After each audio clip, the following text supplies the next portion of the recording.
Le film commence par une annonce à la radio concernant un chat disparu nommé Honey, vu pour la dernière fois le jeudi matin précédent.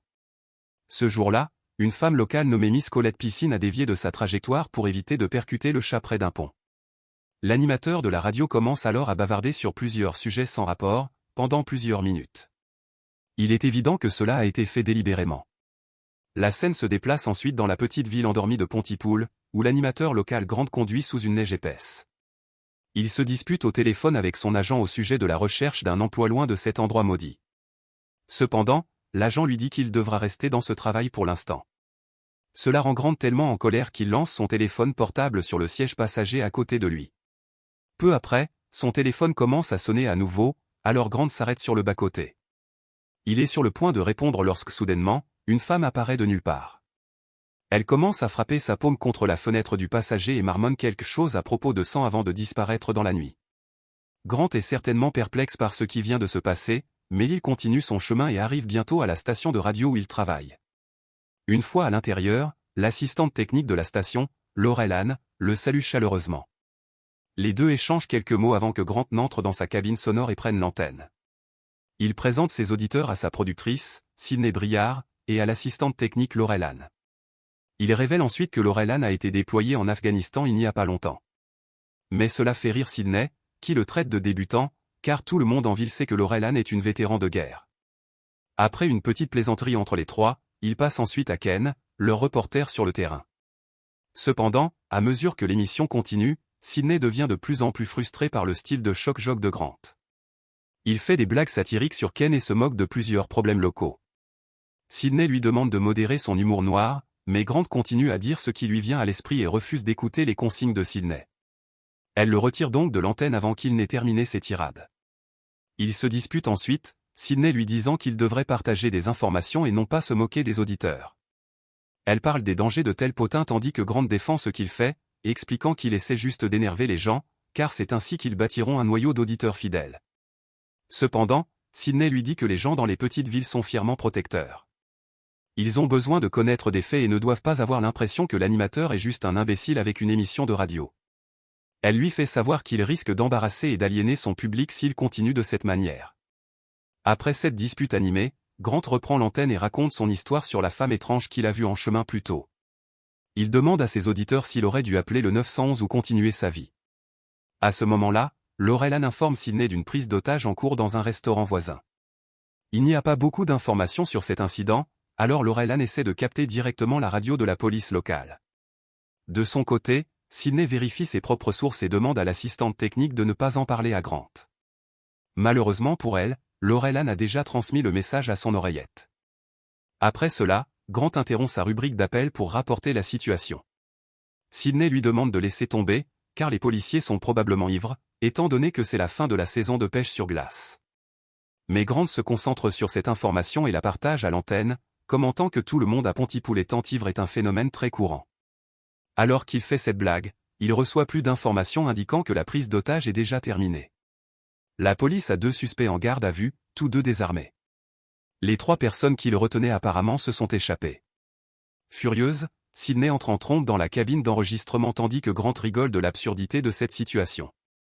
Il dit qu'il faut parfois savoir rire de soi-même, mais elle souligne que l'histoire n'est pas drôle. Les policiers dont il parlait sont des alcooliques qui essaient juste de garder leur emploi. Elle lui explique également que Ken, qu'il se moquait à l'antenne, n'est pas réellement en hélicoptère comme il l'a dit précédemment. En réalité, il est dans sa voiture, sur une colline voisine pour une vue aérienne. Ken joue simplement des effets sonores d'hélicoptère pour rassurer les auditeurs que la station peut vraiment se permettre de telles choses. Après cela, un Grant un peu plus sérieux passe au prochain sujet d'actualité. Mais Ken appelle à nouveau pour les informer d'une manifestation devant les bureaux du Dr John Mendez. Il rapporte qu'il y a des centaines de personnes autour du bâtiment en ce moment. Ken ajoute que les gens semblent essayer de s'y entasser. Dans un retournement choquant, Ken poursuit en disant que le côté du bâtiment semble avoir éclaté et que des gens sont expulsés, piétinés et tués. Un Grant choqué lui demande s'il y a des policiers autour et Ken mentionne qu'il y a un convoi de camions, de véhicules militaires et d'hélicoptères. La ligne est ensuite coupée lorsque Ken déclare que la route est bloquée et qu'il ne peut pas partir. Laurel Ann essaie de joindre le commissariat pour confirmer cette nouvelle, mais elle ne parvient à joindre personne. Elles ne parviennent pas non plus à rappeler Ken et n'ont aucune autre nouvelle sur la prétendue émeute. Par la suite, Laurel-Ann et Sydney travaillent en arrière-plan pendant que Grant passe à l'antenne un groupe local appelé Lawrence of Arabia. Les deux femmes ne trouvent aucune autre chaîne d'information qui rapporte l'incident, mais Laurel-Ann reçoit un appel hystérique d'un témoin qui semble être proche de la situation. Après la performance du groupe, Sydney dit à Grant qu'ils ont un total de 10 témoins oculaires dans la ville prêts à partager ce qu'ils savent. Il passe en direct avec un homme local nommé Steve en premier. Grant reprend rapidement les nouvelles, rappelant à ses auditeurs l'histoire en développement. Ils mettent Steve à l'antenne, mais on entend à peine quoi que ce soit à son bout de ligne à part du bruit statique et du chaos. De plus, les 9 autres témoins en attente ne sont plus en ligne et elles ne parviennent toujours pas à joindre Ken. Laurel-Ann et Sydney sont submergés par des appels de plus en plus de gens prétendant être des témoins. Il n'y a pas encore de rapport officiel, mais ce qu'elles ont appris, c'est qu'un total de 75 personnes sont mortes et qu'au moins le double a été blessé. Finalement, elles reçoivent des nouvelles du constable Roseland de la police provinciale de l'Ontario. Il explique qu'ils ont répondu à un appel d'urgence à 7 heures du matin dans un établissement pour personnes âgées locales. Un grand nombre de personnes occupaient le bâtiment et tentaient d'entrer dans la chambre d'une vieille femme. La femme est décédée de ses blessures et les personnes criaient quelque chose à propos d'Hitler et d'un ouragan. Mais c'est tout ce qu'ils obtiennent du constable avant de le couper, le jugeant pour ses propos jugés fous. Peu après, l'animateur de BBC World, Nigel, les contacte pour la nouvelle de dernière minute, car ils sont actuellement la seule station à rapporter ce qui se passe à Pontypool. Grant est sous le choc pendant un moment avant de répondre à Nigel et de fournir toutes les informations qu'ils ont. Ce dernier affirme qu'il s'agit d'un attentat terroriste étant donné l'histoire du Canada avec les séparatistes, mais Grant évite cette rumeur. Il explique qu'ils ne peuvent ni confirmer ni infirmer cela car il n'y a pas beaucoup d'informations sur ce qui se passe. Nigel les remercie pour les informations et coupe la ligne. Peu après, Ken rappelle, leur suppliant d'envoyer de l'aide le plus rapidement possible. Il explique qu'il se cache dans un silo à grains près des voies ferrées, car il est poursuivi. Ken leur demande de contacter les autorités, mais la ligne d'urgence est injoignable depuis leur arrivée en studio. Grant demande plus d'informations et Ken révèle que certaines des personnes qui le poursuivent sont des cannibales, allant jusqu'à les comparer à des chiens.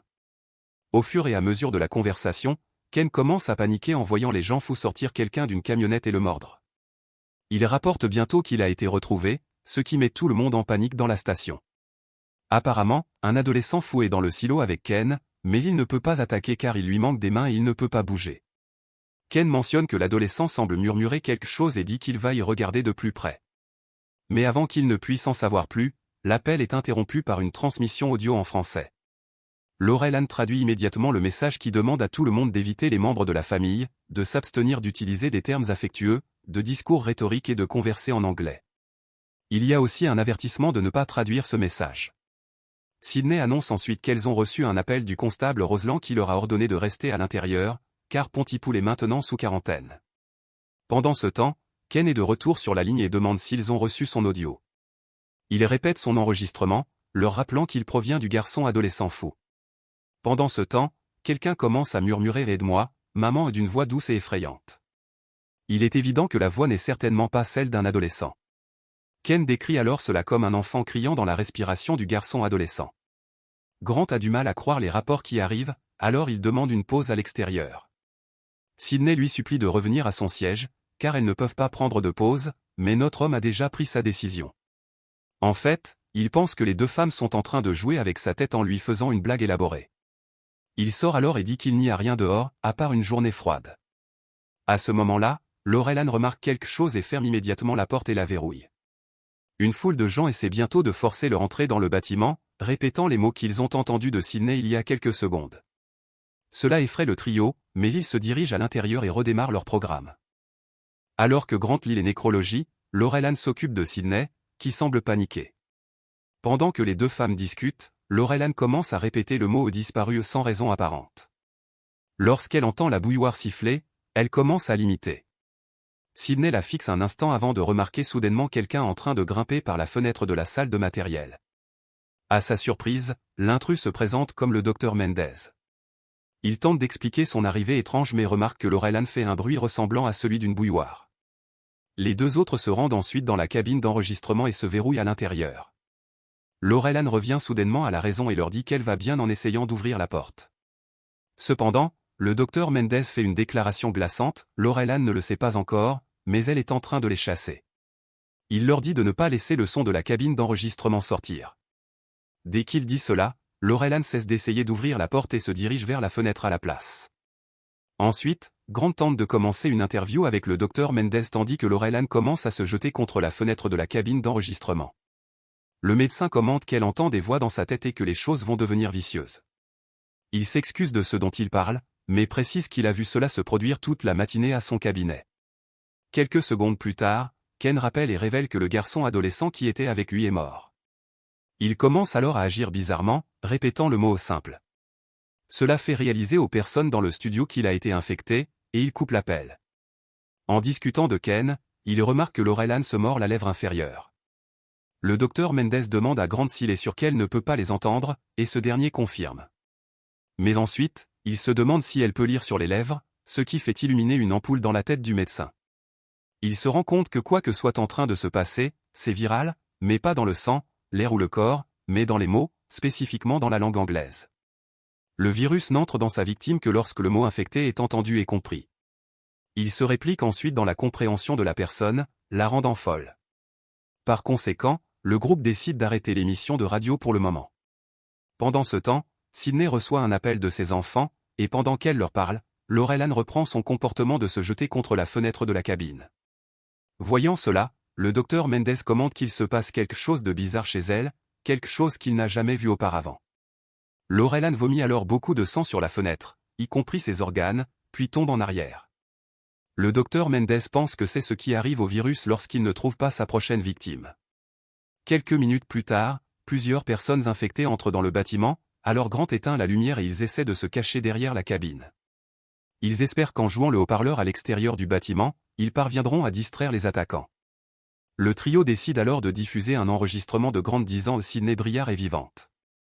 Leur plan fonctionne étonnamment bien, mais le docteur Mendez commence également à répéter le mot « respirer ». Craignant qu'il ne cède au virus, il commence à parler en arménien, car il sait que le virus ne se transmet que dans la langue anglaise. Ensuite, Sydney va parler à Grant en français, qu'il comprend un peu. Il laisse le docteur et s'échappe, mais tombe sur l'une des victimes qui saute sur Sydney. Après un combat intense, ils parviennent à tuer l'attaquant. Alors qu'ils discutent de leur prochaine étape, l'alimentation se coupe et l'hymne national canadien commence à passer à la radio. Cela ramènerait les victimes infectées à l'intérieur, alors le duo se dirige vers la salle de matériel, suivi de près par le docteur Mendez. Une fois qu'il verrouille la porte, le médecin grimpe dehors par la fenêtre, attirant les victimes infectées loin du bâtiment. Au fil des heures, Grant essaie de comprendre comment fonctionne le virus. Sydney, qui commence à paniquer, commence à répéter le mot « tuer ». Cela fait réaliser à Grant que Sydney succombe au virus, alors il va la troubler en connectant le mot « tuer » à « embrasser ». Miraculeusement, le plan fonctionne et Grant se rend compte que cela pourrait être le remède contre le virus. Il convainc alors Sydney de diffuser une dernière émission, mais alors qu'ils commencent leur programme, une explosion retentit autour d'eux. Néanmoins, Grant commence à déblatérer, connectant des mots sans rapport. L'échantillon devient agrafé et tout prend un sens complètement différent. Il dit à ses auditeurs d'arrêter de comprendre ce qu'ils disent et de simplement l'écouter. Grant suggère également que l'échantillon est une couleur, le ciel est une personne, et le rire est de la marche. Il dit à ceux qui écoutent que l'armée tue les gens effrayés. Dans un discours passionné, il crie que ce n'est pas la fin du monde, mais la fin de la journée avant de signer. Un compte à rebours en français commence, et le film se termine par un baiser entre Sydney et Grant dans la cabine d'enregistrement.